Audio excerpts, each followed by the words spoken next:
এই ফার্মিংহাম risk score করার জন্য পদ্ধতি মানে প্যারামিটার নিতে হয়, এজ, সেক্স, হ্যাবিটাস, ডায়াবেটিস, হাইপারটেনশনের চিকিৎসা সে করে কি করে না, এরপরে লিপিড লেভেল, একটা ট্রাইগ্লিসারাইড লেভেল নিতে হয়, আর একটা টোটাল কোলেস্টেরলের এইচডিএল লেভেল নিতে হয়।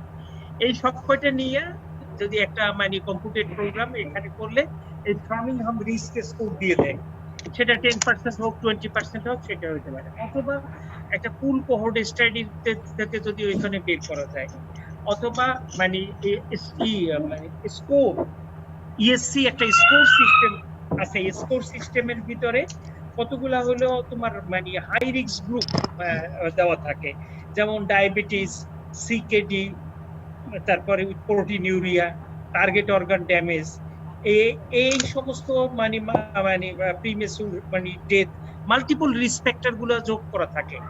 এবং রোগীর যদি কন্ডিশন মানে এবং মানে মানে ভালভুলার অথবা অ্যাথেরোস্ক্লেরোটিক কার্ডিওভাস্কুলার ডিজিজ থাকে, পেশেন্ট যদি সিম্পটোমেটিক স্ট্যাটাসে থাকে, এবং সিভিডি, সিকেডি এই সমস্ত যেগুলো যদি থাকে তাহলে এটা হাই রিস্ক গ্রুপ, আর এগুলো যদি না থাকে তাহলে সেটা মোটামুটি লো রিস্ক গ্রুপের মধ্যে থাকে। সিম্পটোমেটিক স্ট্যাটাস এবং রিস্ক ফ্যাক্টর এইগুলোর হিসাব করেই এরকম পারমিউটেশন কম্বিনেশন করে রিস্ক এবং লো গ্রুপ বের করা হয়। আমরা ফার্মিংহাম রিস্ক স্কোর করছিলাম আমরা আমাদের পরবর্তীতেই দেখার জন্য, ট্রিটমেন্ট করার জন্য, যে আমরা কোন গ্রুপে কি দেব না দেব। ঠিক হাইপারটেনশন নিয়েও এরকম ইউরোপিয়ান হার্ট সোসাইটি এরকম মানে রিস্ক স্কোর করা আছে, যে হাই রিস্ক, নো রিস্ক মানে এই গ্রুপের মধ্যে। আমরা এগুলো কালকে পড়ে গেছিলাম, এই জন্য আমরা আর এইটা শেষ করছিলাম। এখন আমরা স্পেশাল কতগুলো সিচুয়েশন দেখতে চাই, যে সমস্ত সিচুয়েশনে আমরা কিভাবে চিকিৎসা করব সেটা।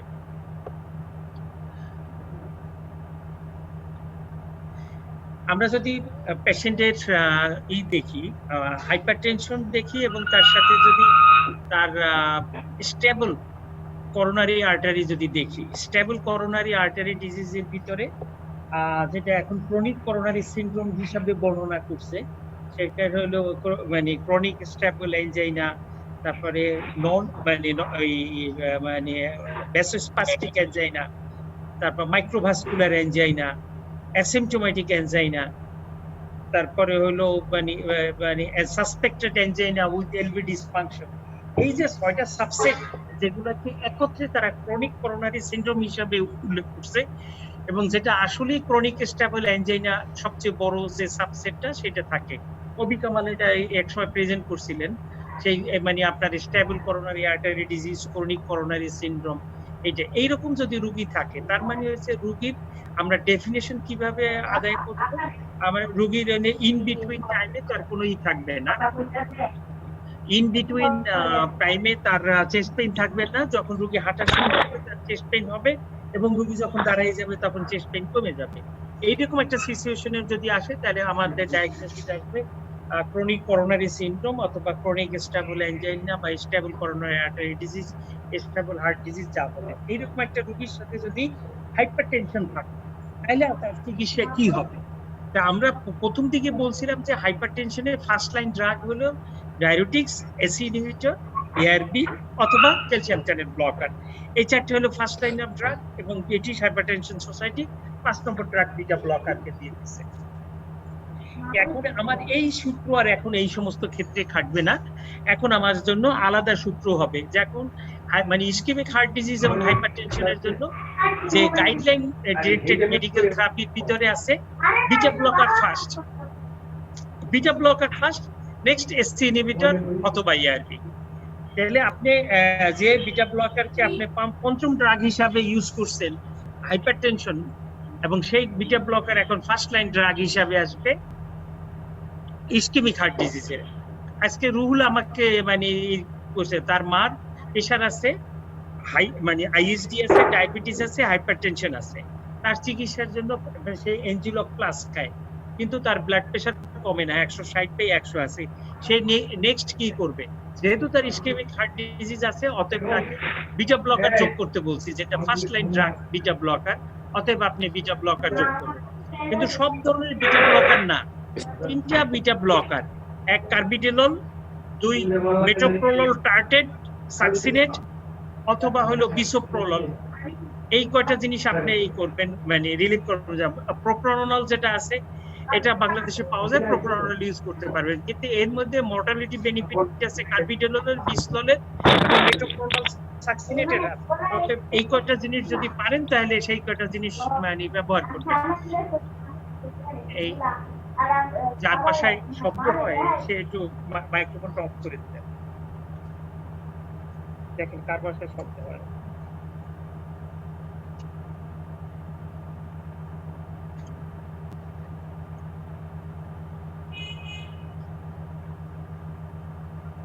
আমার ব্লাড প্রেশার টার্গেট থাকবে 130/80 বা তার নিচে। আমি শুরু করব বিটা ব্লকার, এসি ইনহিবিটর অথবা ইআরবি দিয়ে। যদি ব্লাড প্রেশার কন্ট্রোলে না হয়, তারপর যদি তার অ্যানজাইনা থাকে তাহলে মানে ডাইহাইড্রোপাইরিডিন যোগ করব, ক্যালসিয়াম চ্যানেল ব্লকার। আর যদি তার মানে অ্যানজাইনা না থাকে এবং ব্লাড প্রেশার কন্ট্রোল না হয় তাহলে যে কোনো ড্রাগ আমি যোগ করতে পারবো। এই ক্ষেত্রে আমার কিছু নাই, যেমন থাইজাইড টাইপ অফ ডায়ুরেটিক্স আছে অথবা মিনারেলোকর্টিকয়েড অ্যান্টাগনিস্ট, যেটা দরকার সেটা ইউজ করতে হবে। কন্ট্রোলের জন্য স্যার কত টাইম পর্যন্ত অপেক্ষা করব? সব ক্ষেত্রে 4 সপ্তাহ একটা 4 সপ্তাহ একটা 4 সপ্তাহ একটা টার্গেট, একটা ভ্যালু দেওয়া থাকে 4 উইকস এর মতো। এটা মানে এভারেজে 4 উইকস এর মতো। এবং আপনি যদি বলেন যে 4 উইকস এর জায়গায় বলেন যদি 2 উইকস, হ্যাঁ আপনি বলতে পারবেন যে স্যার 2 উইকস এ আমি ভুল করে বলে ফেলছেন 2 উইকস, তা স্যার জিজ্ঞাসা করবে 2 উইকস, তখন বলবেন স্যার 2 থেকে 4 সপ্তাহ অ্যাকর্ডিং টু মানে সিচুয়েশন। যদি রোগীর অবস্থা খারাপ থাকে বেশি স্যার তাহলে তাড়াতাড়ি ফলো আপ করব, আর যদি ভালো থাকে স্টেবল থাকে তাহলে যে 1 মাস পরে আসতো।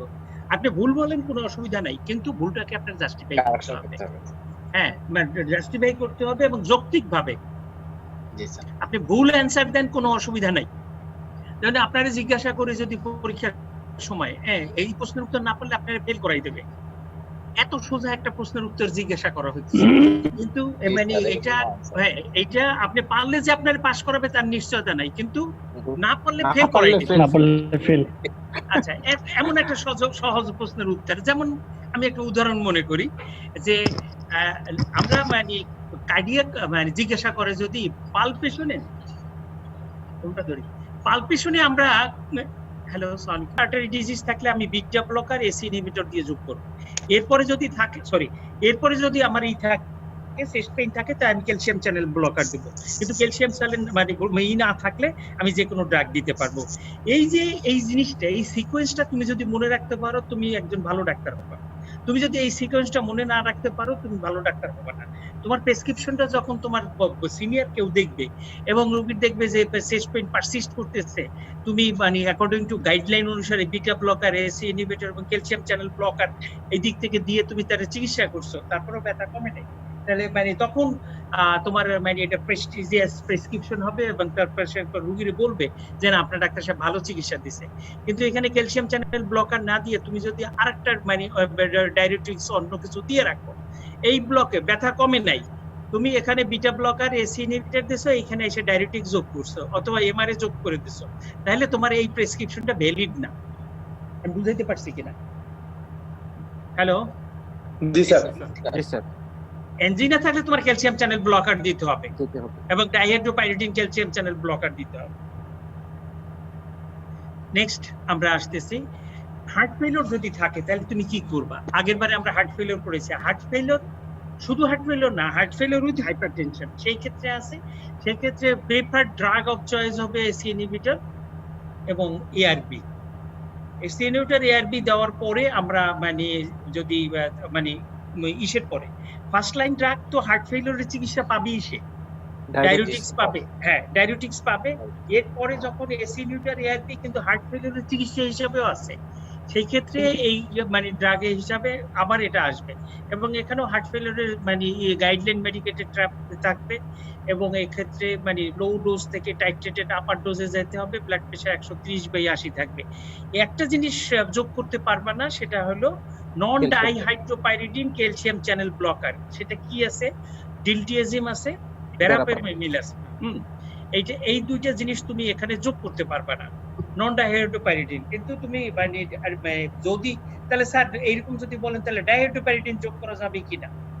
হ্যাঁ ডাইহাইড্রোপাইরিডিন যদি কেউ আগে থেকে প্রেশারের জন্য খাইতে থাকে এবং সেই রোগীর যদি হার্ট ফেলিওর ডেভেলপ করে, তাহলে it is better to omit মানে ডাইহাইড্রোপাইরিডিন। তার মানে হচ্ছে ক্যালসিয়াম হ্যাঁ এনাম ক্যালসিয়াম চ্যানেল ব্লকার পাইতে থাকতো, মানে অ্যামডোকল যদি পাইতে থাকতো, মনে করেন আমরা অ্যামডোকাল এই জাতীয় ঔষধ যদি পাইতে থাকে, সে অ্যান্টি হাইপারটেনসিভ হিসেবে, ইসকেমিক হার্ট ডিজিজেরই মনে করেন সে এই হিসাবে পাইতেছিল, ব্লাড প্রেশার কন্ট্রোল হচ্ছিল না সেই জন্য, তাহলে সেইটা তার কন্টিনিউ করতে পারবে প্রোভাইডেড তার এলপি ইনজেকশন ফ্র্যাকশন ভালো আছে। তাহলে হার্ট ফেলিওর হইলেও যদি তার এলবি ইনজেকশন ফ্র্যাকশন ভালো থাকে তাহলে কন্টিনিউ করা যাবে। কিন্তু যদি হার্ট ফেলিওর এবং ক্যালসিয়াম চ্যানেল মানে এলবি ফাংশন খারাপ থাকে তাহলে সেই ক্ষেত্রে পারা যাবে না। জন্য সেই ক্ষেত্রে রিকমেন্ডেশন কি হবে স্যার? কোনটা? It is better to avoid.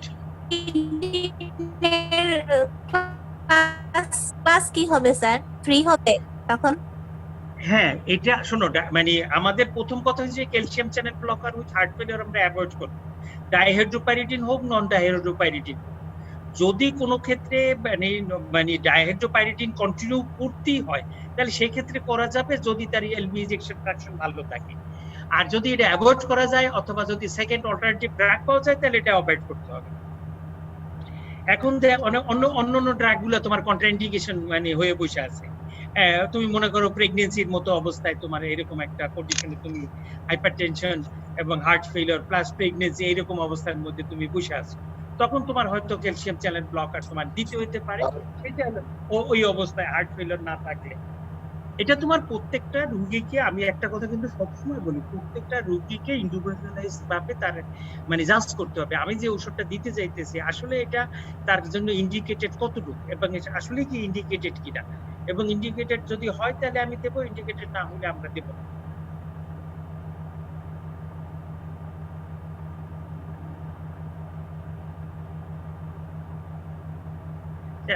এখন দুইটা ভাগ করছি, heart failure with preserved ejection fraction আর হার্ট ফেলিওর উইথ রিডিউসড মানে ইজেকশন ফ্র্যাকশন। মানে রিডিউসড ইজেকশন ফ্র্যাকশনে যেটা আছে সেইটাই দিবেন, আর হার্ট ফেলিওর মানে যেটা কি ওই যে মানে ডায়ুরেটিক্স এসিনোটার মানে আর হলো এয়ার বিটা ব্লকার। হ্যাঁ, আর যদি heart failure with preserved ejection fraction থাকে, তাই heart failure with preserved ejection fraction who present with symptoms of volume overload, diuretics should be prescribed to control hypertension. Adults with heart failure with the preserved ejection fraction and persistent hypertension after management of volume overload should be prescribed ACE inhibitors, ARB and beta blocker titrated to attain systolic blood pressure less than 130/80. নিচেরটা তাহলে normal যে heart blood প্রেশারের যে চিকিৎসা সেটাই, আগেরটা হলো volume overload. তো আমি একটা মানে গল্প বলি, মানে গল্পটা হচ্ছে হঠাৎ করে একটা রুগী মানে মাউন্ট আডোরায় ভর্তি হয়েছে, মানে আমাদের একজন কনসালটেন্ট দেখা রুগী, তাই সে দেখে বলে দিচ্ছে ইকো আপনার ভালো, আপনার হার্টের কোনো ওষুধ নাই, আপনি হার্ট ভালো আছে। কিন্তু সেই রোগীটা হঠাৎ করে রাত্রে শ্বাসকষ্ট হয়েছে, শ্বাসকষ্ট হওয়ার পরে সে বলছে তাইলে আমরা ডাক্তারে টেলিফোন করছে, ডাক্তার বলছে তাইলে আপনি কাজ করেন, আপনি তো রাত হয়ে গেছে হাসপাতালে ভর্তি হন। তারপর বলছে আমি ভর্তি হইলে কি আপনি দেখবেন হাসপাতালে আইসা? তো বলছে যে না, আমি তো এখন এত রাতে আমি হাসপাতালে দেখতে পারবো না, তো আপনি ভর্তি হইলে আমাদের ডাক্তাররা আছে আমরা বলে দেবো। তখন আমার কথা বলছে যে শাহাবুদ্দিন স্যার আছে, শাহাবুদ্দিন স্যার দেখে দেবো আপনাকে। রুগী রাজি হয়েছে, ভর্তি হয়েছে হাসপাতালে, আমি দেখতে গেছি। তা বলে যে দেখেন ডাক্তার সাহেব, আমি তো মানে বিকেল বেলায় আমি আপনার এই ডাক্তার সাহেবকে দেখাইছি, আর সে তো আমার ওষুধপত্র দিয়ে বলছে আমার হার্টের কোনো ওষুধ নাই, কিন্তু আমি তো ঘুমাইতে পারতেছি না। দেখেন, তখন আমি আমার জুনিয়র ডাক্তারের দিয়ে আমি বলছি তুমি একটু লাংস পেস্টটা পরীক্ষা করো তো। লাং পেস্টটা পরীক্ষা করছে, স্যার ক্রেপস আছে, ক্রেপস আছে এবং তা পাইডিমা আছে, স্যার পাইডিমা আছে, এবং রোগীর শ্বাসকষ্ট আছে। হ্যাঁ, তাহলে তোমার ডায়াগনোসিস কি হয়? তা ও তো এখন ইন্টার্ন ডায়াগনোসিস করতে পারে না। আমি দেখো তার সিমটম আছে, তার সাইন আছে হাইপারটেনশন এবং তার পাইডিমা আছে, হার্ট ফেলিওর ডায়াগনোসিস হয়। তার বুঝে বললাম হ্যাঁ হার্ট ফেলিওর, স্যার তার হার্টের ফাংশন তো ভালো আছে। হ্যাঁ, হার্ট ফেলিওর মধ্যে কয় ধরনের হার্ট ফেলিওর আছে? তো বললাম একটা প্রিজার্ভড ইজেকশন ফ্র্যাকশন অথবা গুড ইজেকশন ফ্র্যাকশন একটা বা হার্ট ফেলিওর আছে, আর রিডিউসড ইজেকশন ফ্র্যাকশন। এখানে রিডিউস না, এখানে মানে প্রিজার্ভড ইজেকশন ফ্র্যাকশন। আর এখানে ভলিউম লোডের এভিডেন্স আছে, হ্যাঁ স্যার আছে, পাই ইডিমা আছে, এটা ভালো বুঝতে পারছে সে। পাই ইডিমা আছে স্যার, নেক বেইন বোঝা যাচ্ছে না, কিন্তু নেক বেইন থাকবে যেহেতু ক্রেপস আছে। তাহলে তুমি কি করবা? স্যার ফ্লুইড আছে, ফ্লুইড বের করে দেবো। আমি গুড, তাহলে ফ্লুইড বের করে দেওয়া। আর হার্ট ফেলিওরের কি চিকিৎসা করবো? স্যার আমি এসসি ইনহিবিটর আর এআরবি দেবো। SC inhibitor ARB beta blocker দিয়ে সে চিকিৎসা করছে। তারে যখন আমি বলছি তোমার চিকিৎসা ঠিক আছে, সে খুব মানে খুশি হয়েছে, ইন্টার্ন খুব খুশি হয়েছে। সে ওই রোগীকে ওই রাতে আরো 3বার ফলো আপ দিছে এবং সে চিকিৎসা দিয়েছে। এবং পরের দিন এসে আমি বললাম, দেখছেন আপনার চিকিৎসা, আমার যে মানে ইন্টার্ন ডাক্তার, জুনিয়র ডাক্তার যে চিকিৎসা দিচ্ছে তাতেই কিন্তু আপনি ভালো হয়ে গেছেন। এখন ওই মানে রুগীর ওই যে জুনিয়র ডাক্তারের প্রতি খুব মানে ডেভেলপ করছে। আসলে আমি এত কনসালটেন্ট দেখাইলাম, সে আমারটা ধরতে পারলো না। আপনার মতো একজন নতুন পাশ করা ডাক্তার, আপনি ধরতে পারছেন স্যারের গাইডেন্সে। তো এইটাই আসলে মানে এই আমার শুনি অত ভালো করে দেখে নাই। আপনি যত ভালো করে যত এইভাবে দেখছেন লাংসের এই যে পানি আছে কি নাই, আপনি স্যারের যে বলছেন, উনি ওটা অত ভালো করে আমার দেখে নাই। এই যে দেখেন রুগীর দেখার সময় যে মেটিকুলাসলি দেখা এবং রুগীর সাইনগুলো যে ইনিশিয়েট করা, যে বের করা যায় কিনা রুগীর ডায়াগনোসিসটা, এটা কিন্তু খুব ইম্পর্টেন্ট। রুগী যখনই আপনার কাছে বলছে শর্টনেস অফ ব্রেথ আছে, অতএব তার লাং বেস্ট আপনার দেখা উচিত, লাংসে তার কোনো ক্রেপস আছে কিনা। অবভিয়াস ক্রেপস থাকলে তার ডায়রিউটিক যোগ করা উচিত ছিল, কিন্তু ওই প্রেসক্রিপশনে সে তার ডায়রিউটিক যোগ করে নাই। মানে পরের দিনই সে রুগী ভালো হয়ে গেছে এবং 1-2 দিনের মধ্যে রুগী মানে পুরোপুরি 5 দিন থাইকে ভালো হয়ে তারপর হাসপাতাল থেকে ত্যাগ করছে। এই যে heart failure preserved ejection fraction যদি ভলিউম এভিডেন্সে থাকে, ডায়রিউটিক্স দিবেন, তারপরে চিকিৎসা কিন্তু বাকিটা সমান। এসি ইনহিবিটর এবং এআরবি দিতে পারবে না, ঠিক আছে? গুড। যদি এট্রিয়াল ফিব্রিলেশন থাকে, আমরা কালকে মনে হয় যে মানে এনআইসিবিডি তে এট্রিয়াল ফিব্রিলেশন করব। আপনার এট্রিয়াল ফিব্রিলেশনের যে গাইডলাইন আছে 2019 সালের গাইডলাইন আছে, এই গাইডলাইনটা আজকে বের করে ফেলবেন। মানে ওইরকম সার্চ দিলেই গাইডলাইনটা বের হয়ে যাবে। গাইডলাইন বের হয়ে গেলে গাইডলাইনটার ভিতর থেকে আপনি পড়ে নেবেন। আর ওইটা তো মেইনলি আপডেটটা দেওয়ার, এটার সাথে তো মনে হয় স্যার 14টাও লাগবে। আপডেটটা বানিয়েও যথেষ্ট, আপডেটটার মধ্যেই সব দেওয়া আছে। হ্যাঁ, আপডেটের মধ্যেই সব দেওয়া আছে। ইএসসি থেকে বাইক করবেন। জি স্যার।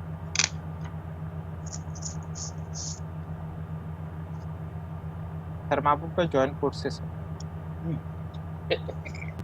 হাই মাহবুব।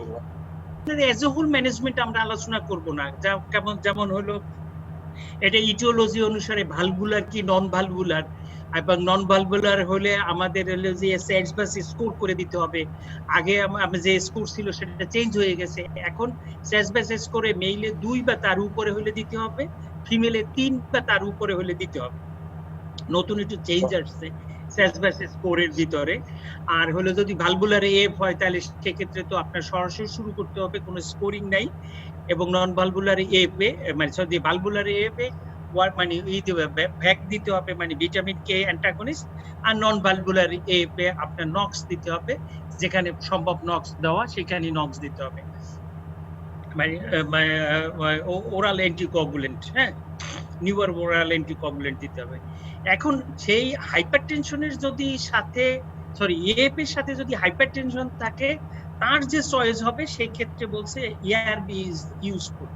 এআরবি কেন এআরবি বলছে, একটা ট্রায়াল আছে এআরবি দিয়ে দেখছে যে এসসি ইনহিবিটরের চেয়ে এআরবি এই ক্ষেত্রে ব্লাড প্রেশারটা কমাইতে পারছে। এটা নিয়ে আবার কন্ট্রোভার্সি আছে যে পেশেন্ট সিলেকশন ক্রাইটেরিয়া এগুলোর ভিতর নিয়ে মানে প্রশ্ন আছে, যার কাছে এগুলো চলতেছে। যা চলে চলুক, আমাদের এভিডেন্স যেটা সামনে এসে দাঁড়াবে সেটাই আমরা অ্যাকসেপ্ট করব। অতএব আমরা এট্রিয়াল ফিব্রিলেশন থাকলে এবং হাইপারটেনশন থাকলে আমরা এআরবি দেব। লিপা এই জিনিসটা অনেক আগে একবার মানে ক্যাচ করে ধরে রাখছিল, আমি ভুলি নাই যে লিপার এটা মনে ছিল। অ্যান্সার জিজ্ঞাসা করছিলাম, লিপা একবার অ্যান্সার করতে পারছিল যে এট্রিয়াল ফিব্রিলেশনে কখন এটা দেওয়া যাবে। আচ্ছা দেখি এট্রিয়াল ফিব্রিলেশনের পরে কি। এখন ভালভুলার হার্ট ডিজিজে হাইপারটেনশন থাকলে আমরা কশাসলি আমরা 2 জায়গায় অ্যাপ্লাই করব। একটা হলো অ্যাওর্টিক রিগার্জিটেশন যদি থাকে তাহলে আমরা বিটা ব্লকার ইউজ করব না। এটা হলো মানে খুব কষাস একটা কথা, এই একটা জিনিস যদি মনে রাখতে পারেন। আর যদি হলো হাইপারট্রফিক অবস্ট্রাকটিভ কার্ডিওমায়োপ্যাথি থাকে তাহলে নাইট্রেটস ইউজ করব না। এই মুরসালিন কি অবস্থা? ভালভুলার হার্ট ডিজিজের মধ্যে একটা জিনিস তোমার মনে রাখতে হবে, সেটা হলো অ্যাওর্টিক রিগার্জিটেশন। অ্যাওর্টিক রিগার্জিটেশনে তুমি বিটা ব্লকার দিতে পারবে না, আর সবকিছুই তুমি করতে পারো, কোনো অসুবিধা নাই। বিটা ব্লকার দিলে হার্ট রেটটা কমে যাবে এবং ডায়াস্টলিক ফিলিংটা তার বেশি থাকবে, কারণ অ্যাওর্টিক রিগার্জিটেশন যে ভলিউমটা আসে সেটা হয় ডায়াস্টলে। যত বেশি ডায়াস্টল থাকবে তত বেশি মানে ভলিউমটা মানে অ্যাওর্টার থেকে এদিক থেকে লোডটা বেশি হবে, অতএব এন্ড ডায়াস্টলিক ভলিউমটা তার বাড়বে। এন্ড ডায়াস্টলিক ভলিউমটা যদি বাড়ে তাহলে ওয়ালের উপরে স্ট্রেস বেশি পড়বে, সেই ওয়ালের স্ট্রেসটা আলটিমেটলি ট্রান্সমিট করবে সমস্ত ওয়ালে, লেফট ভেন্ট্রিকুলার ওয়াল থেকে লেফট এট্রিয়ালের ওয়ালে এবং পালমোনারি ভাস্কুলার থেকে আলটিমেটলি ফেইলিওর ডেভেলপ করবে। এই জন্য in adults with asymptomatic aortic stenosis, hypertension should be treated with pharmacotherapy starting with a low dose and gradually titrated as upward needed. In মানে beta blocker দিতে পারবা। In patient with chronic aortic insufficiency, treatment of systolic hypertension with agents that do not slow the heart rate is reasonable. যেমন beta blocker avoid করতে বলছে।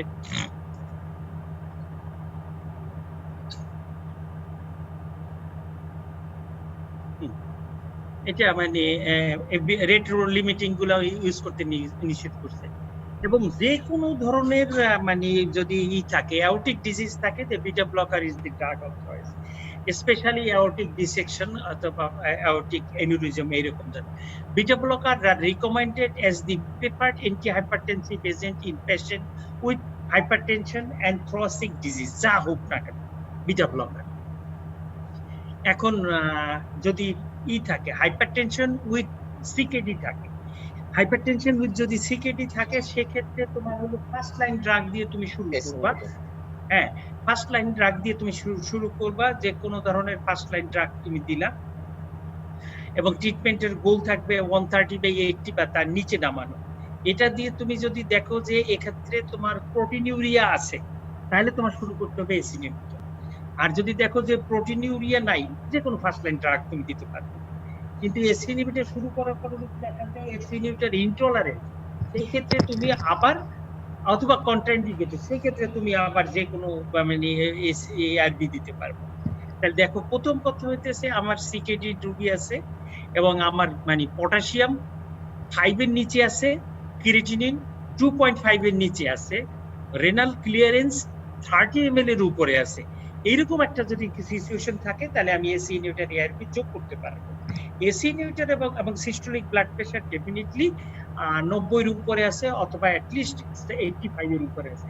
This R the criteria যে এইগুলো আছে এবং কন্ট্রাইন্ডিকেশন নাই, বাইলেটারাল রেনাল আর্টারি স্টেনোসিস নাই, এগুলো নেই। এগুলো আমরা মানে প্রত্যেকবার কথা বলার সময় বলবো না, কারণ আমরা বলার সময় আমি ড্রাগটা যখন বলবো তোমরা ধরে নেবা এই ড্রাগটার ইন্ডিকেশন কন্ট্রাইন্ডিকেশন, মানে এই ক্ষেত্রে প্রয়োগ করলে কন্ট্রাইন্ডিকেশন থাকবে না, এই ক্ষেত্রে প্রয়োগ করলে ইন্ডিকেশন থাকবে। অতএব এসি ইনহিবিটর যদি আমরা শুরু করতে চাই তাহলে তার পূর্ব শর্ত হিসাবে তার প্রোটিনিউরিয়া লাগবে। প্রোটিনিউরিয়া না থাকলে যে কোনো লাইন আমরা ট্রিটমেন্ট শুরু করতে পারবো। প্রোটিনিউরিয়া থাকার পরে এসি ইনহিবিটর ইনটলারেন্ট হলে ইআরবি দিতে পারবো। এই যে সিকেডি, এই যে সিম্পল এই প্ল্যানটুক, এইটুকুই আমার নেফ্রোলজিস্টরা মানতে চায় না।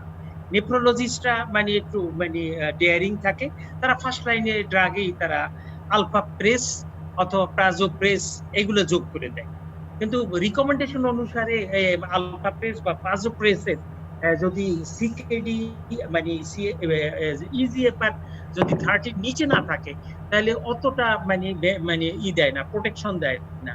ইজিএফআর যদি 30 এর উপরে থাকে বা 45 ml এর উপরে থাকে তাহলে ফার্স্ট লাইন ড্রাগ গুলাই চয়েস। এখন হলো ইন্ট্রাক্রেনিয়াল হেমোরেজের যদি থাকে তাহলে স্যার একটা কোশ্চেন ছিল স্যার। বলেন স্যার, আপনি তো বলছেন ক্রিয়েটিনিন 2.5 এর উপরে গেলে আমরা এসি ইনহিবিটর বা এআরবি দিব না। টেলমিসার্টান কি স্যার এক্ষেত্রে ইউজ করা যায়? একই জিনিস, সমস্ত এসি ইনহিবিটর এবং সমস্ত এআরবি মোটামুটি ভাবে চুল ছেঁড়া বিশ্লেষণ করলে সামান্য পার্থক্য আছে, কিন্তু তাতে ক্লাস ইফেক্ট কোনো পার্থক্য নাই। জি স্যার। স্যার একটা তো সেমিনার হয়েছিল আমাদের এখানে এই হ্যাঁ, টেলমিসার্টনের উপরে, ওইখানে কিন্তু স্যার বলা হয়েছিল স্যার 2.5 এর উপরে দেওয়া যাবে টেলমিসার্টন। না না, টেলমিসার্টন 2.5 এর উপরে কোনো এআরবি 2.5 এর উপরে দিতে গেলে তুমি স্পেশাল কনসিডারেশনে দিতে হবে তোমার। এরকম ইন্ডিকেশন কখনোই নাই যে টেলমিসার্টনের এটা নাই। আমি বলে থাকলে আমি ভুল বলছি, আমি বলি নাই। মানে হয়তো জি স্যার। আচ্ছা এটা মানে বলি নাই, অত বললে মানে আমি ভুল বলছি। এই হয়তো তোমাদের বুঝতে অথবা কোনো এক জায়গা থেকে রেফারেন্স হয়তো অন্য কোনো জায়গা থেকে এসেছে, জানালা হয়তো। কিন্তু স্ট্যান্ডার্ড মানে রেফারেন্স হলো মানে 2.5 আর পটাশিয়াম হলো 5.5 এর উপরে। 5 এর উপরে গেলে কষান থাকবে, 5.5 এর উপরে গেলে দিবে না। জি স্যার। কোনো নেফ্রোলজিস্টরা মানে 4, 5, 6 পর্যন্ত ক্রিয়েটিনিনে মানে এআরবি বা এসিএনটা চুজ করে, যখন তার হাতে অন্য কোনো অল্টারনেটিভ থাকে না, তখন তো তার আর কিছু করার নাই, দিতে হবে। সেটা ডায়ালিসিস করে তারপরে এটা দিতে থাকে। এখন হলো ইন্ট্রাক্রেনিয়াল হেমোরেজ। আপনি যদি হেমোরেজ হয় এবং একুট অনসেট হয় 6 ঘন্টার মধ্যে হয়, আপনি হাত পা বন্ধ করে বসে থাকেন যে আমার কোনো কিছু করার দরকার নেই। কারণ হলো এই ক্ষেত্রে একটা মানে সেরিব্রাল পেনামরা বলতে একটা জিনিস থাকে, যে এই ক্ষেত্রে মানে রিঅ্যাকশনারি ব্লাড প্রেশার এমনি কিছু বাড়ে, এবং এই ক্ষেত্রে সেরিব্রাল পারফিউশন নির্ভর করে হলো হাই ব্লাড প্রেশারের উপরে। এবং এই ক্ষেত্রে ব্লাড প্রেশার মানে কমাই ফেললে নর্মাল অবস্থায় যতটুকু মানে সেরিব্রাল পারফিউশন হইতো সে তার চেয়ে কম পারফিউশন হবে এই অবস্থায়। অতএব হাই ব্লাড প্রেশার এটা একটা মানে প্রোটেক্টিভ মেকানিজম যে সেরিব্রাল পারফিউশন মেইনটেইন করার জন্য। আপনি 220 এর উপরে সিস্টোলিক ব্লাড প্রেশার না গেলে ট্রিটমেন্ট করার দরকার নেই, এবং 150 থেকে 220 এর মধ্যে যদি ব্লাড প্রেশার থাকে, এর নিচে যদি আপনি ব্লাড প্রেশার নামাই নিয়ে আসেন 140 এর, তাহলে আপনি রোগীর ক্ষতি করবেন। তাহলে রোগীর ব্লাড প্রেশার 140 থেকে 220 এর মধ্যে আপনি মেইনটেইন করতে যদি থাকে নরমালি, তাহলে থাকবে, এতে কিছু করার দরকার নেই, এবং এরপরে কমানোরও দরকার নেই। 220 এর উপরে গেলেই শুধুমাত্র আপনি ব্লাড প্রেশার কমাবেন, সেক্ষেত্রে আইভি ইনফিউশন দিয়ে এবং ল্যাবেটালল মানে ইউজ করে, এর ক্ষেত্রে বোলাস ল্যাবেটালল অথবা ইনফিউশন ল্যাবেটালল তারা ইউজ করতে পারবেন। এই জিনিসটা ইন্ট্রাক্রেনিয়াল হেমোরেজের জন্য প্রযোজ্য।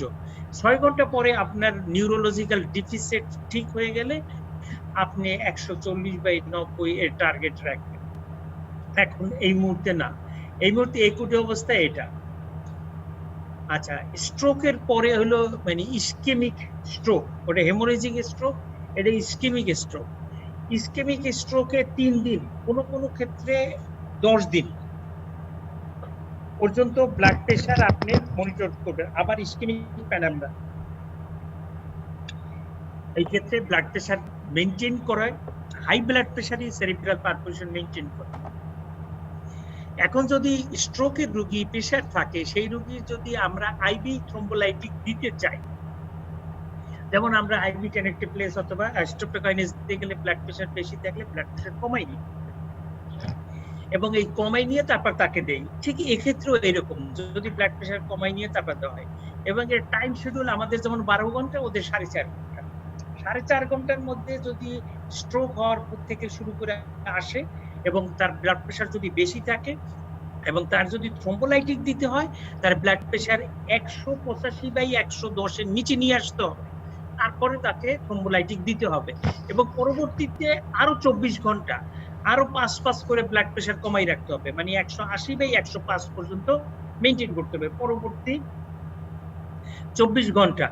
এবং মানে এইরকম অবস্থায়, কারণ এর চেয়ে ব্লাড প্রেশার উঠানো যাবে না, এটা ক্লাস 1 ইন্ডিকেশন। এরপরে যদি ব্লাড প্রেশার 220 এর উপরে থাকে, তার থ্রম্বোলাইটিক যদি নাও দেই, তাহলে আগের সূত্র অনুসারে আমার ব্লাড প্রেশার কমাইতে হবে। এই ক্ষেত্রে ব্লাড প্রেশার কমাইতে হবে 15% ওভার 24 আওয়ার্স। এই হিসাবটা একটু মনে রাখতে হবে যে আগের বারে আমরা যখন হাইপারটেনশন এমার্জেন্সি অথবা আর্জেন্সি বলবো, তখন আমরা বলবো যে 25% রিডাকশন করতে হবে উইদিন 1 আওয়ার। আবার বলবো যে মানে ব্লাড প্রেশার 1 ঘন্টার মধ্যে নামাই নিয়ে আসতে হবে, নর্মালের মধ্যে 120/80, কোনো কোনো ক্ষেত্রে 110/80। সেটা যদি অ্যাওর্টিক ডিসেকশন, প্রি-অ্যাক্লাম্পসিয়া এবং প্রি-ক্রোমোসাইটোমা থাকে। আর এই ক্ষেত্রে আমরা বলবো যে ইসকেমিক স্ট্রোক যদি থাকে সেক্ষেত্রে আর সবচেয়ে কম 25% না, এবং মাত্র 15% কমাইতে হবে, 1 ঘন্টাও না, এটা একদিনের মধ্যেও না, একদিনের মধ্যে। এই নাম্বারটা একটু মনে রাখতে হবে। একটু লাইনে থাকেন।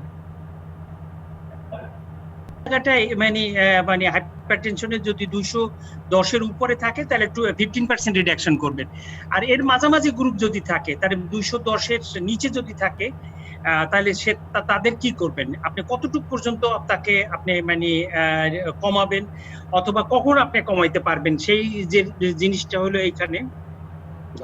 তাদের প্রি এক্সিস্টিং হাইপারটেনশন আছে, মানে আগে থেকে হাইপারটেনশন ছিল, তাদের initiation of anti hypertension after neurological stability.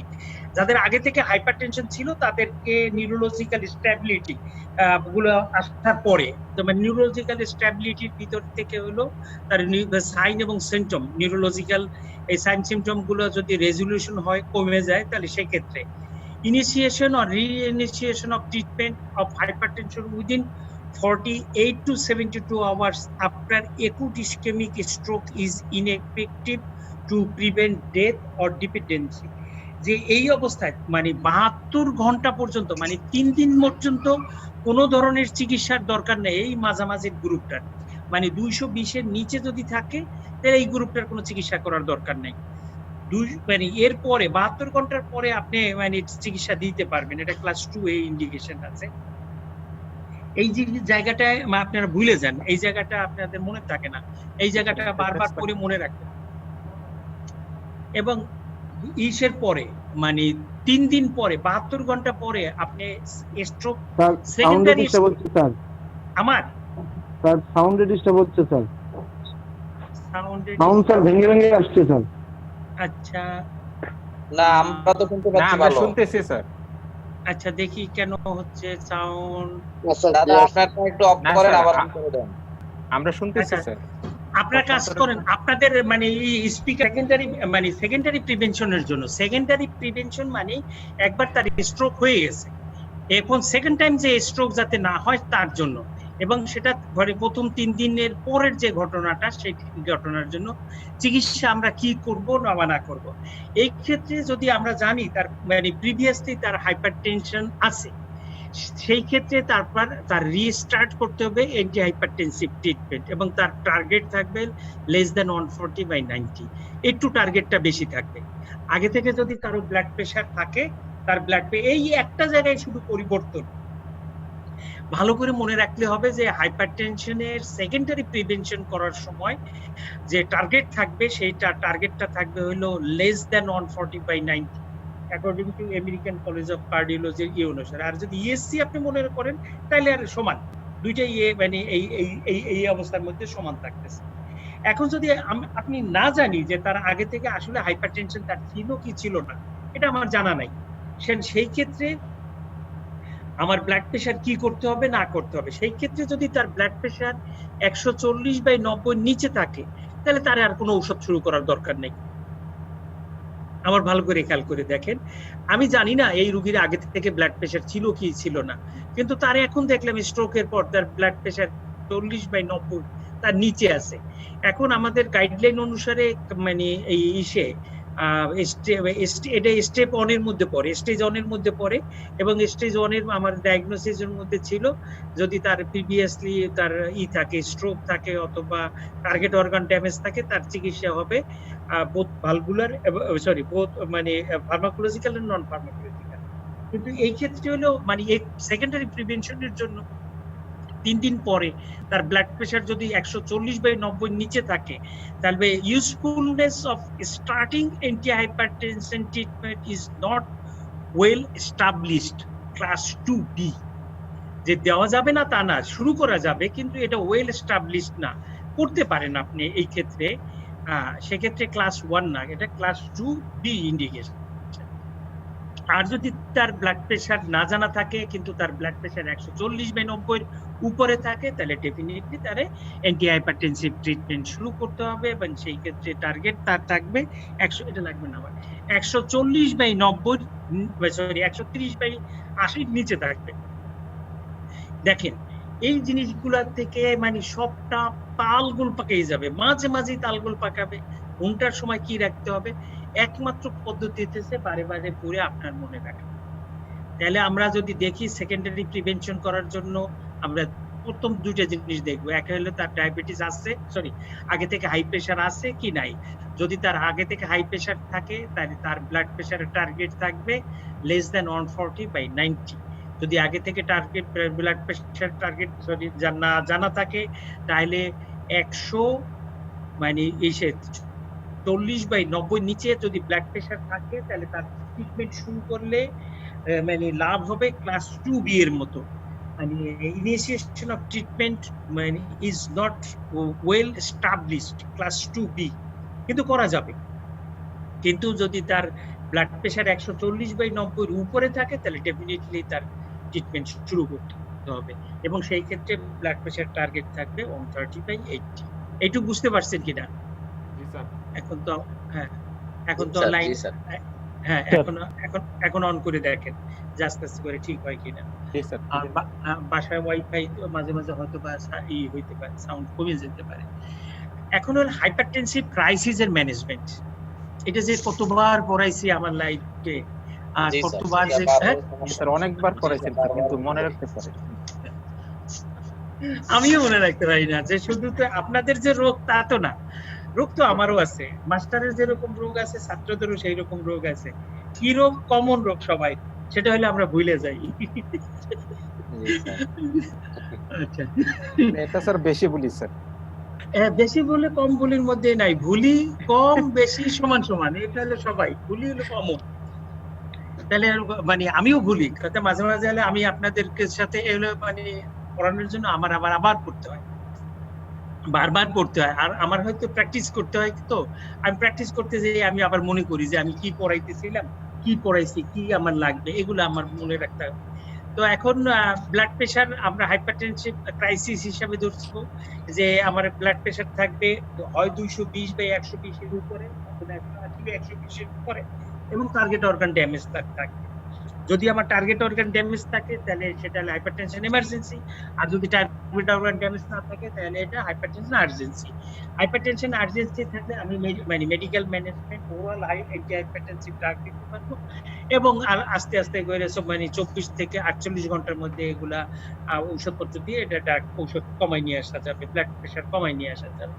তাহলে কাজেই 180/120 ব্লাড প্রেশার হইলেই যে তাকে হাসপাতালে ভর্তি করতে হবে নট নেসেসারি, দরকার নেই। তাকে যদি কোনো সিমটম পাই না থাকে, কিন্তু যদি এইরকম থাকে এবং তাকে হাসপাতালে ভর্তি করতে হবে, তিনটা কন্ডিশন আপনার মানে ডিফারেন্সিয়েট করতে হবে। একটা অ্যাওর্টিক ডিসেকশন, অ্যাওর্টা মানে এক্লাম্পসিয়া, প্রি এক্লাম্পসিয়া এবং সাইটোকোম। এইটা যদি থাকে তাহলে ব্লাড প্রেশার তার কমাই নিয়ে আসতে হবে 100, সিস্টোলিক ব্লাড প্রেশার 140 এর নিচে ডিউরিং দি ফার্স্ট প্রেশার মানে পাওয়ার, এবং অ্যাওর্টিক ডিসেকশন থাকলে 120 এর নিচে। এটা ক্লাস 1 ইন্ডিকেশন। প্রথম ঘন্টায় তার কমাই নিয়ে আসতে হবে 120 এর কাছে যদি অ্যাওর্টিক ডিসেকশন হয়, এবং অন্যান্য ক্ষেত্রে তার মানে হইতেছে যে প্রেগন্যান্সি এবং এসের ক্ষেত্রে 140 এর নিচে নামাই নিয়ে আসতে হবে। এবং পরবর্তীতে কি করবেন, 25% রিডিউস করতে হবে ফার্স্ট আওয়ারের ভিতরে অন্যান্য ক্ষেত্রে, এবং পরবর্তী মানে 2 থেকে 6 ঘন্টার মধ্যে একটা নন ক্রিটিক্যাল অবস্থার মধ্যে নিয়ে আসতে হবে। মনে করেন 160/100, এটা একটা নন ক্রিটিক্যাল অবস্থা। আমি উদাহরণ দিয়ে এরকম বুঝাই যে এরকম একটা উইনিং সিচুয়েশন যে খুব বেশিও না হয় আবার খুব বেশি কমে না যায়। 160/100 একটা মাঝামাঝি সিচুয়েশন। আপনি 2 থেকে 6 ঘন্টা পরে এইরকম একটা প্রেশারের মধ্যে রাখেন এবং পরবর্তী 1 থেকে 2 দিনের মধ্যে আস্তে আস্তে করে তার নরমাল টার্গেটের মধ্যে নিয়ে আসেন, মানে less than 130/80 এর মধ্যে নিয়ে আসেন। এইটা হলো হাইপারটেনসিভ ক্রাইসিস এর ম্যানেজমেন্টের প্রোটোকল। ডায়াবেটিসের প্রোটোকলে নতুন করে কিছু নাই। ডায়াবেটিস যেটা আছে ডায়াবেটিস কন্ট্রোল করবেন, এর সাথে হাইপারটেনশন থাকলে আপনি যা যে ফার্স্ট লাইন যে ড্রাগগুলো আছে ডায়ুরেটিক্স, এসি ইনহিবিটর, এআরবি এবং ক্যালসিয়াম চ্যানেল ব্লকার এই সবগুলাই দিতে পারবেন। Patient adult and with diabetes and hypertension, antihypertensive that should be initiated at a goal of 130/80 milligram or higher with a treatment goal of less than 130/80. যেভাবেই হোক 130/80 মধ্যে blood pressure রাখতে হবে, এর উপরে উঠলে শুরু করতে হবে, এর নিচে মেনটেন করতে হবে। In adult with diabetes and hypertension, ACE inhibitor or ARB may be considered in the presence of অ্যালবুমিনুরিয়া। আগেরবারে যেরকম বলা হয়েছে সিকিডি যদি থাকে অ্যালবুমিনুরিয়ার ক্ষেত্রে এসি ইনহিবিটর দিতে পারবেন, ইনটলারেন্ট হইতে এআরবি দেওয়া যাবে। প্রেগন্যান্সিতে আমরা সব সময় মানে ফেস করি প্রেগন্যান্সি মানে হাইপারটেনশনে। প্রেগন্যান্সি এন্ড হাইপারটেনশনে আমরা মানে ড্রাগের মধ্যে তিনটে drug, methyldopa, calcium channel blocker এবং লেবেটালন, দুইটা blocker, calcium channel blocker, beta blocker. জি স্যার। চারটা ফার্স্ট লাইন ড্রাগের ভিতরে দুইটা দিতে পারবেন, দুইটা দিতে পারবেন না। ক্যালসিয়াম চ্যানেল ব্লকার এবং বিটা ব্লকারের ভিতরে ল্যাবেটালন, আর একটা নতুন যোগ হবে মিথাইলডোপা। এসি ইনহিবিটর এআরবি দেওয়া যাবে না। কশাসলি আপনি ইউজ করতে পারবেন ডায়ুরেটিক্স। সেদিন একটা মানে কথা উঠছিল কি যেন, কোন ড্রাগ নিয়ে যেন, ক্যালসিয়াম চ্যানেল ব্লকারের কি নিয়ে যেন উঠছিল, ভেরাপামেল নিয়ে নাকি? জি স্যার, ভেরাপামেল দেওয়া যাবে কি দেওয়া যাবে না, এটা দুইটা গ্রুপে বিভক্ত হয়ে গেছিল ওখানে। এখন আমার তো মানে খালিকুজ্জামান হলো ওখানে ছিল সেদিন মডারেটর, হলো এ ছিল হলো মনোয়ার ছিল হলো মানে এই প্রশ্ন মানে উত্থাপনকারী। এখন হলো মানে ক্লাস সি ইন্ডিকেশন, এটা ঠিক আছে ক্লাস সি, মানে ক্লাস এ আর বি তো মানে এ তো কোনো ঔষধই নাই বলতে গেলে, বি থাকলে প্রেগন্যান্সিতে মোটামুটি যাবে, এক্স তো না, যে প্রেগন্যান্সিতে এক্স হলে কন্ট্রাইন্ডিকেটেড দেওয়া যাবে না, ডি হলো বেশি ফ্যাটাল আছে, সি হলো যদি যে ক্ষেত্রে রিস্ক বেনিফিটের হিসাব করে যদি রিস্ক কম থাকে বেনিফিট বেশি থাকে সেই ক্ষেত্রে আপনি ইউজ করতে পারবেন, সেটা হলো প্রেগন্যান্সি ক্যাটাগরি সি। তো এই বিতর্কটা মানে ছিল, তারপরে আমি সাথে সাথে মানে অনলাইন সার্চ দিয়া বের করে ফেলছি, বুঝছো, ক্যাটাগরি দেখা ওই ইসের থেকে মানে ড্রাগস থেকে বাইর করে নিয়ে তারপরে এটা সুবিধা আছে তো যে কেউ দেখতে পারে না, তো আমি এআরবি দেওয়া যাবে না। এখন যদি পরীক্ষা জিজ্ঞাসা করে যে এসি ইনহিবিটর এবং এআরবি কেন দেওয়া যায় না, স্যার এটা টেরাটোজেনিক ইফেক্ট আছে। আরে ভাই টেরাটোজেনিক তো বুঝলাম না, কি কিডনি ডেভেলপ হয় না স্যার, ফিটাল রেনাল শাটডাউন করে, ফিটাল ডেভেলপ হইতো, কিডনিতে মানে এই হয় না, ডেভেলপ হয় না, তার মানে হলো যে কি করে রেনাল angiotensin 2 থাকে না sir, angiotensin is necessary for the fetal kidney development sir. এটা হলো মানে একটা গ্রোথ হরমোন, এনজিওটেনসিন মানে 2, এটা হলো একটা গ্রোথ হরমোন এবং এর হলো ফিজিওলজিক্যাল যে অ্যাকশন গুলো থাকে সেগুলো হলো ফিটাল গ্রোথের জন্য দায়ী থাকে এবং সমস্ত অর্গান জেনেসিসের জন্য এটা দরকার। আমরা এটা ব্লক করে দিলে তখন এই অর্গান জেনেসিস গুলো হয় না, সব জায়গায় আলটিমেটলি এটা মানে দেখা দেয়, সমস্যা দেখা দেয়। এবং এনজিওটেনসিন রিসেপ্টর মানে রেনাল কিডনির মধ্যে কোন জায়গায় বেশি থাকে, এফারেন্ট আর্টারি না ইফারেন্ট আর্টারিওলে? ইফারেন্ট স্যার, ইফারেন্ট আর্টারিওলে এটা বেশি থাকে। এইজন্য এটা যদি স্টিমুলেশন হয় তাহলে কি হয়, এনজিওটেনসিন মানে এফারেন্ট আর্টারিয়াল কনস্ট্রিকশন হয়। এটা যদি ব্লক করতে পারো তাহলে এফারেন্ট আর্টারিয়াল কনস্ট্রিকশন ব্লাড প্রেসারটা কমে যায়, হ্যাঁ ডাইলেটেশন হয়। ওকে পোস্ট, আচ্ছা 1 ঘন্টা হয়ে গেছে, অনপুট ছিল মাথায় তো ধরবে না এতগুলো বললে। স্যার লেবিটোলের ডোজটা কি রকম স্যার, মানে আমরা কিভাবে দিব এটা, ওরাল এবং আইভি দুই ক্ষেত্রে স্যার? দুই ভাবে দিতে পারবেন, আপনি বোলাস হিসেবে দিতে পারবেন, হ্যাঁ একটা, আর আরেকটা দিতে পারবেন হলো আপনার কি হিসাবে মানে ইনফিউশন হিসাবে। ইনফিউশনে মনে হয় 1 to 2 মিলিগ্রাম পার মানে মিনিট মনে হয় যে দিতে পারবেন 6 থেকে 8 ঘন্টা বা 24 ঘন্টায় ইনফিউশনের হিসাবে দেওয়া যাবে। স্যার ওই যে ডায়াবেটিক্স এর মধ্যে একটা আসছে যে নতুন করে স্কয়ারের কোম্পানির, ওইটা কি দেওয়া যাবে? টরসাডিস হ্যাঁ দেওয়া যাবে না দেওয়া যাবে। টসিরাম। টরসামাইড। যে কোনো ডায়াবেটিক্স আপনি ইউজ করতে পারবেন।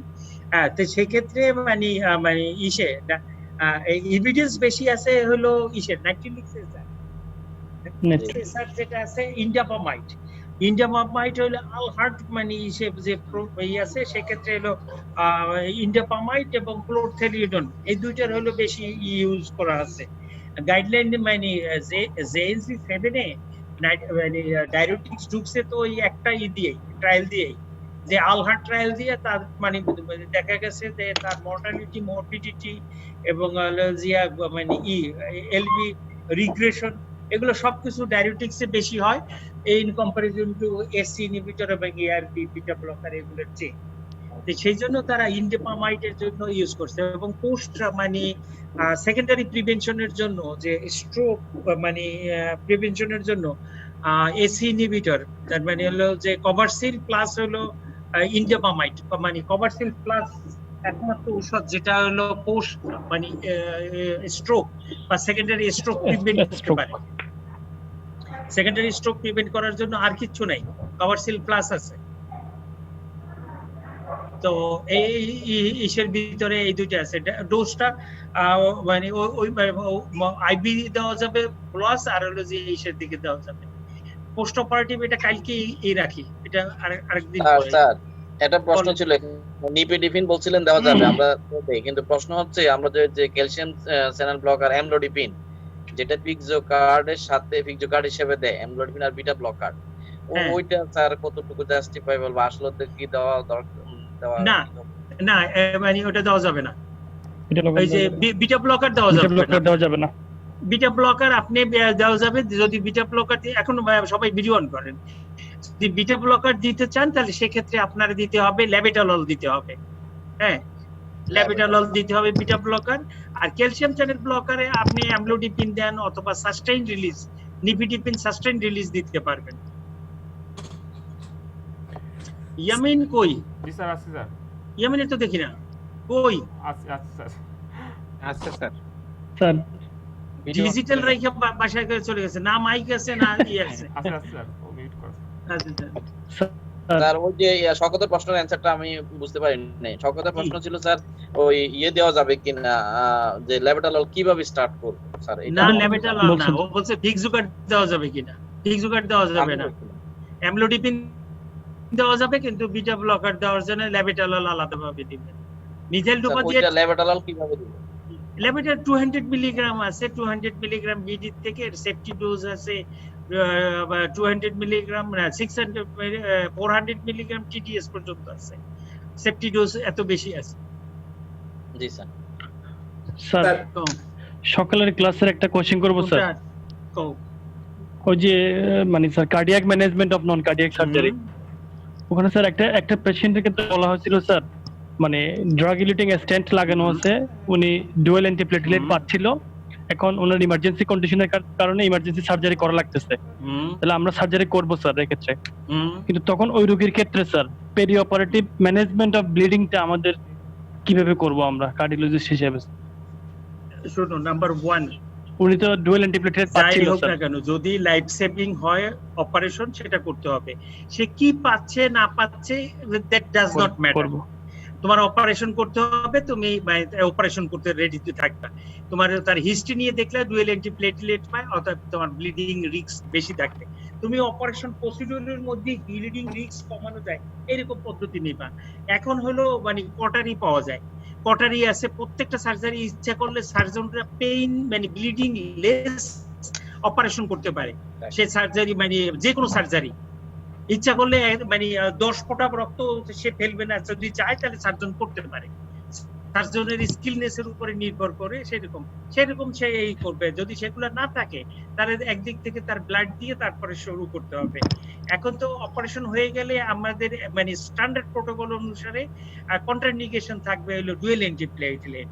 যতক্ষণ পর্যন্ত তার ব্লিডিং বা ইন্টারনাল হেমোস্ট্যাসিস মেইনটেইন না হবে মেনটেন ততক্ষণ তুমি সেকেন্ড তুমি মানে অ্যান্টিপ্লেটলেট তুমি দিতে পারবে না, আইদার ওরাল অথবা তোমার যে আইপি, কোনটাই তুমি দিতে পারবে না যতক্ষণে ব্লিডিং থাকবে।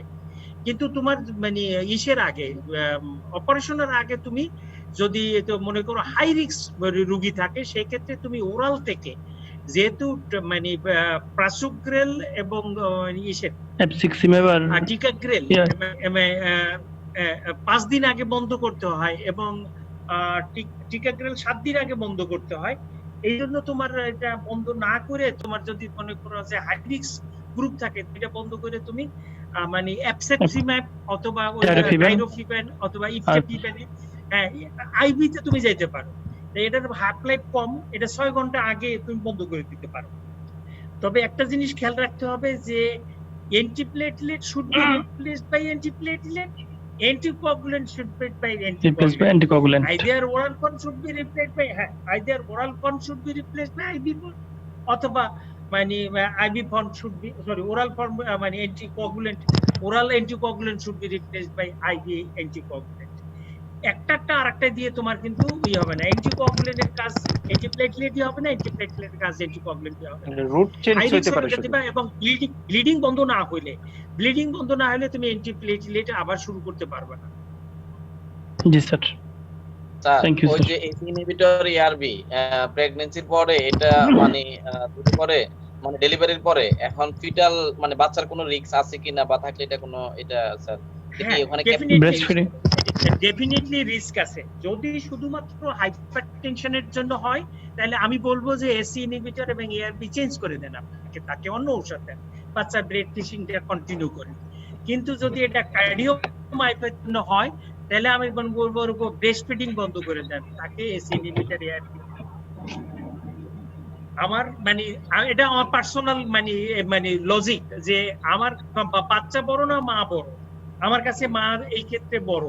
এবং কার্ডিওমায়োপ্যাথি এবং হাইপারটেনশন এইটার ক্ষেত্রে যদি আমি চিন্তা করি হাইপারটেনশন, সেক্ষেত্রে আমার বাচ্চা বড়, আমি বাচ্চাকে সেভ করব। এই যে ঔষধটা না দিয়ে আমি বিটা ব্লকারে যাব, ক্যালসিয়াম চ্যানেল ব্লকারে গেলাম, ডায়ুরেটিক্সে গেলাম, হাইপারটেনশন ট্রিট যদি করতে হয়।